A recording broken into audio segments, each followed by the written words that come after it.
ये कहानी ममता की है। बचपन से ही घर में ये एहसास दिलाकर पाला गया कि औरतों को बोलने का हक नहीं है। अरे ममता, जरा जल्दी जल्दी हाथ चलाओ। रोज ऑफिस में देर पहुंचता हूँ तुम्हारे कारण। लेकिन आपका सारा खाना पैक और तैयार भी है। अरे जबान जितनी चलाती हो उतना अगर हाथ चलाती ना तो शायद घर को अच्छे से मैनेज कर पाती। क्या मतलब है? क्या नहीं मिला आपको? मोजे मोजे कौन देगा? ममता भागकर पति को मोजे देती है। वो हर किसी का ख्याल रखती, लेकिन उसके घर में रोज का रोना लगा रहता। अरे माँ, आज स्कूल में टीचर ने मुझे फीस के लिए डांटा। माँ, मुझे अच्छा नहीं लगता कि स्कूल में फीस के पैसों के लिए मुझे कोई भी बात सुनाए। अरे पर बेटा, ये तो पापा करते हैं ना, सारा ऑनलाइन। मुझे तो इसकी जानकारी भी नहीं है। हाँ हाँ, बना लो बच्चों के सामने मुझे बुरा। अरे करता तो मैं ही हूँ, माना, लेकिन मुझे कोई सपना थोड़ी ना आएगा कि बच्चों की फीस जमा करनी है। अरे बताओगी तो तुम ही ना। ममता की अब ये आदत में शुमार हो चुका था।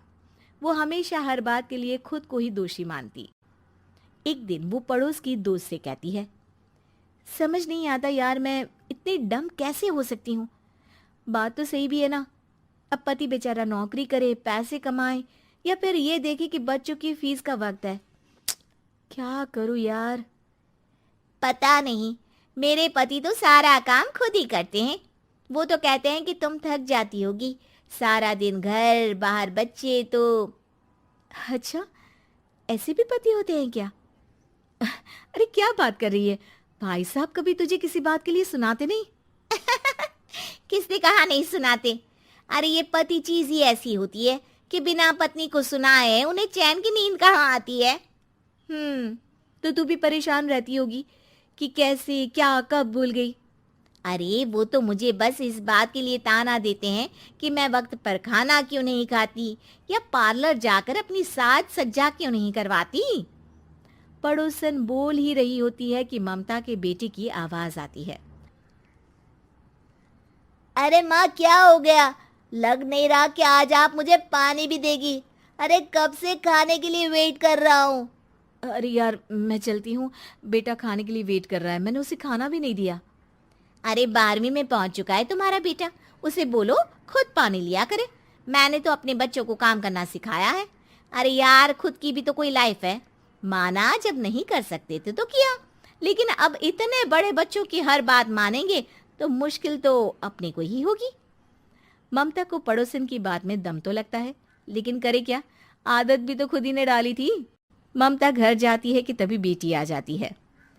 माँ, परसों मुझे एक शादी में जाना है। तेरी वो जो लाल वाली साड़ी है ना, उसे दे देना।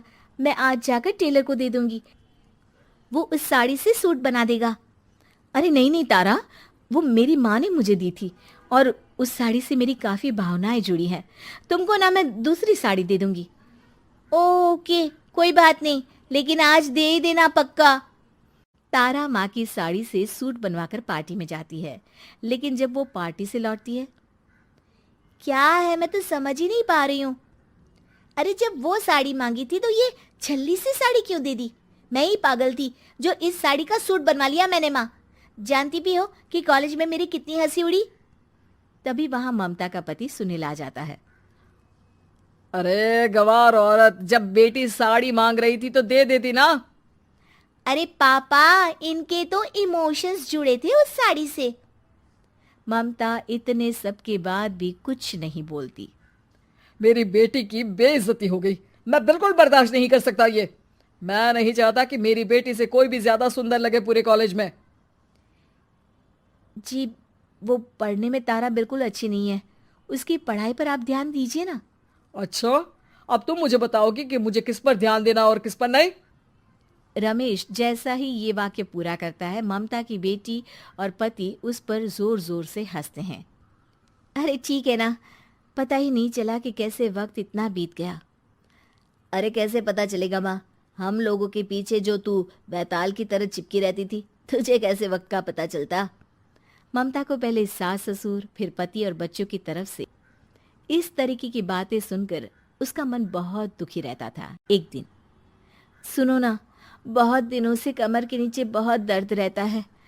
कल मैंने देखा तो एक फोड़ा था। अरे ममता, एक बार अपने पति से बात करो, वो तुम्हारा फोड़ा डॉक्टर को दिखा देंगे। अरे नहीं नहीं, वो तो गुस्सा हो जाएंगे। अरे क्यों गुस्सा हो जाएंगे? तुमको दर्द है? हाँ, लेकिन वो यही बोलेंगे कि ऑफिस जाऊं या फिर तुम्हें लेकर डॉक्टर के पास। तो बेटे से ही बात कर ले। अरे वो तो मैं कर लूं, लेकिन फोड़ा है ऐसी जगह कि उसे बताते मुझे शर्म आएगी। लेकिन कुछ ना कुछ तो करना जरूरी है ना। ऐसे कब तक फोड़े के दर्द से तड़पती रहेगी? अब तो सोच रही हूँ कि इनसे बात कर ही लूं, वरना दर्द के मारे कहीं मर ना जाऊं। लेकिन शाम को, ममता, क्या किया तुमने आज? खाने के डिब्बे में कैसा खाना दिया था? दाल खराब हो गई थी। कब की थी? दाल तो मैंने सुबह ही बनाई थी, खराब कैसे हो गई? अच्छा सुनिए ना, मुझे कहना है कि अरे गरम दाल बंद करोगी तो ऐसा ही होगा ना। बेइज्जती हो गई सबके सामने मेरी। ऑफिस वालों ने ऐसा मजाक उड़ाया कि क्या बोलूं। कल से ठीक से खाना देना है तो देना, वरना खाना देना बंद कर देना। बाहर खा लूंगा मैं।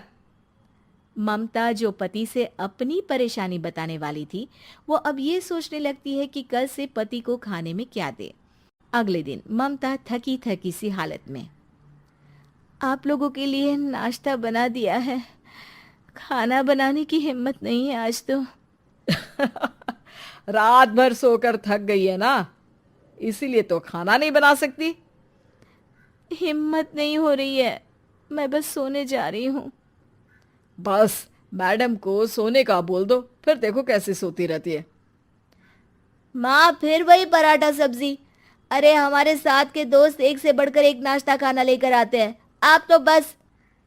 सभी घर से निकल जाते हैं, लेकिन जब शाम को बेटा घर आता है तो घर में अंधेरा रहता है। बेटा लाइट चलाता है। क्या माँ, तुम्हारा भी जवाब नहीं है बिजली का बिल बचाने के लिए? वो बोल ही रहा होता है कि सामने माँ जमीन पर लेटी मिलती है। वो उसके पास जाता है। अरे माँ, क्या हो गया माँ? तभी वहां पड़ोसन आती है। अरे बेटा, तुम्हारी माँ के पैर के पास एक फोड़ा है, जिसके कारण ये लगातार कमजोर होती जा रही थी। मैंने उसे पहले ही कहा था कि घर में बता दो, लेकिन तुम्हारी माँ किसी को तंग करना नहीं चाहती थी। तभी वहां डॉक्टर आ जाता है। अरे इनके ऑर्गन में दिक्कत है, कोई बात है जो इनके मन में खटक रही है। अरे नहीं नहीं, इसके मन में कोई बात नहीं है। कोई काम है नहीं ना इसके पास, सारा दिन बस घर में ही रहती है। देखिए, मैं तो ये नहीं जानता, लेकिन हाँ, इनके मन में हमेशा कोई बात रह जाती होगी, इसीलिए उनकी ये हालत है। अगर आप समय से नहीं ले आते तो हो सकता था कि। अरे नहीं नहीं डॉक्टर साहब, हम पूरी कोशिश करेंगे कि वो ठीक हो जाए। हम लोगों ने अपनी ही परेशानी माँ के सामने रखी, लेकिन किसी ने माँ की दिक्कत को जानने की कोशिश तक नहीं की। हाँ, मैंने भी ममता को हमेशा घरेलू जरूरत से ज्यादा काम का नहीं सोचा था। ममता को होश आता है और वो खुद को अपने बेडरूम में देखती है। वो उठने की कोशिश करती है कि माँ, अब आप नहीं उठेंगी। हम लोग है ना, हम लोग आपको पूरी तरह से खुश रखने की कोशिश करेंगे।